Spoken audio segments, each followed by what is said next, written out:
ini itu gitu, jadi selalu diumpetin dan nggak boleh ketemu dengan kita gitu.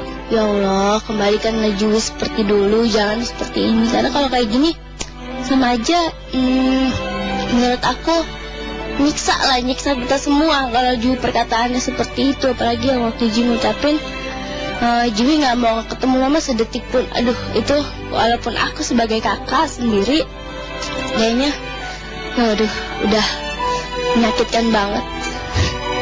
Masalahnya saya juga bicarakan dengan Juwita. Ya jawaban Juwita ya dia belum ada terpikir untuk ke arah sana dulu. Ini bukan kali pertama perceraian menyebabkan anak-anak berada di pilihan yang sulit, memilih ibu atau ayahnya. Sampai kapan konflik ibu dan anak ini bakal berakhir? Sampai kapan Juwita tak membutuhkan ibunya? Akankah kedewasaan membuatnya bakal menyadari kerinduan anak pada ibunya?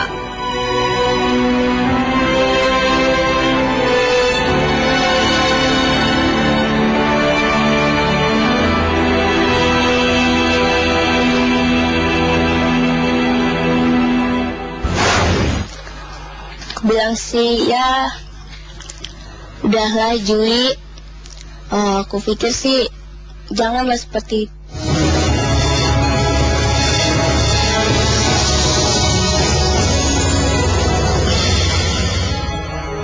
Perceraian kerap kali menyisakan cerita pahit. Miris bagi yang mengalaminya, pedih pula bagi yang menyaksikannya. Memang tak hanya dua insan yang pernah merasakan manisnya cinta harus rela menelan kekecewaan. Buah cinta yang lahir ke dunia pun tak luput dari cerita.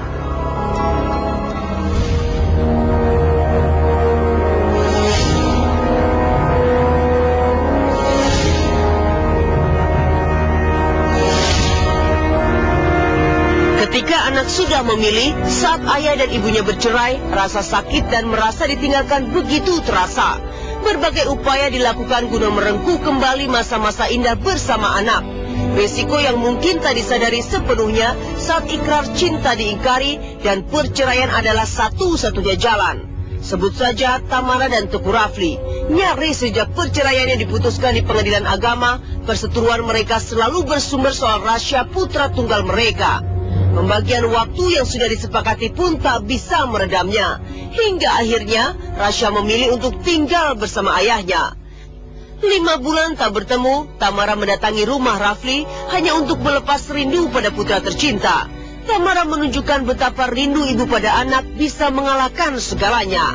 Rintangan sebesar apapun akan diterobosnya. Kasih ibu adalah sepanjang masa, sampai pun nafas terakhir saya adalah untuk anak saya. Jadi tanggung jawab saya sebagai seorang ibu di akhirat. Jadi mau ditolak, mau dicuekin, mau diapa, mau diterima apa, tetap ketemu anak. Usai menemui Rasya, Tamara tak bisa menyembunyikan rasa bahagia, rasa yang lama tak dikecapnya. Subhanallah. Dan itu semua berkat doa semua. Thank you. Alhamdulillah. Iya, Rasya yang amis itu gitu kan. You're a tough boy. Iya, terus ya pokoknya kayak gitu-gitulah. Dan pokoknya aku seneng banget karena kayak mimpi. Mungkin rasa ini jugalah yang bakal dirasakan Anissa Bahar begitu mampu mengecup kening Juwita, membelai rambutnya, dan berbicara dari hati ke hati. Langkah hukum juga sempat ditempuh Anissa Bahar guna mendapatkan kembali putrinya. Dia datang ke Komnas Anak usai Juwita sembuh dari virus otak yang nyaris merenggut nyawanya. Namun, pil pahit harus ditelannya. Jui lebih memilih tinggal bersama ayahnya. Tak seperti Tamara, Anissa hanya bisa pasrah. Bilang sih ya udahlah Jui, aku pikir sih janganlah seperti itu. Udah, kalau emang ada yang Jui kesel dari kita semua, yang ngomong lah, nggak usah seperti ini. Jelita sang kakak tak tahan lagi melihat penderitaan ibunya yang begitu kangen pada Juwita. Dia berharap Juwita luluh hatinya dan kembali menjalin komunikasi dengannya. Mampukah tangis ibu dan kakak mampu mengurus kekerasan hati Juwita?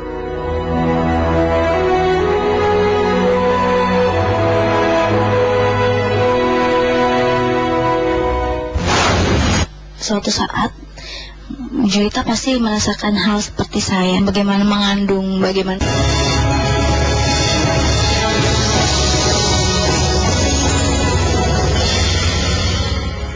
Kerinduan bukan milik Anissa semata. Jelita kakak kandung Juwita pun tak dapat menahan pedih kehilangan saudara yang lahir dari rahim yang sama. Memang belum ada yang dapat mengetuk hati Juwita untuk sementara waktu. Namun haruskah kasih sayang itu dibiarkan membeku dan kemudian mati? Cuy, tau nggak? Mama tuh tiap malam suka nangis mulu. Tati juga tiap malam juga nangis. Tati kangen sama Jui, kita juga sayang semuanya sama Jui. Jadi Tati harap Jui bisa balik lagi kayak dulu ya. Itulah ratapan Jelita, kakak kandung Juwita, sekaligus anak pertama dari pernikahan Memo Sanjaya dan Anissa Bahar. Jelita tak kuasa menahan perih. Seharusnya perceraian orang tuanya tak harus berakhir seperti ini, menyisakan dua kubu. Walaupun istilahnya saya udah gak ada hubungan apa-apa sama papanya, kan tetap anak mah gak ada bekasnya gitu. Suami ada bekasnya tapi anak gak ada bekasnya. Biar bagaimana tetap anak saya. Anissa Bahar sadar kerinduannya ini bisa dianggap terlambat. Apalagi kini nama Juwita tengah menanjak. Popularitas kini tengah membayangi Juwita. Suatu saat Juwita pasti merasakan hal seperti saya. Juwita pasti merasakan bagaimana melahirkan, bagaimana mengandung, bagaimana punya anak. Itu pasti, karena dia juga kan, Juwita juga kan perempuan, wanita yang pasti akan merasakan itu.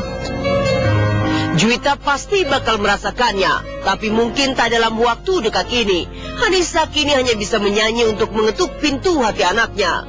Wahai Juwita, hormati ibumu yang melahirkan dan membesarkanmu. Darah dagingmu dari air susunya, jiwa ragamu dari kasih sayangnya. Semoga saja keagungan cinta ibu dan anak kembali terjalin. Tak ada satupun di dunia ini yang mampu memutuskan tali kasih ibu dan anak. Dan tak ada yang berhak untuk itu.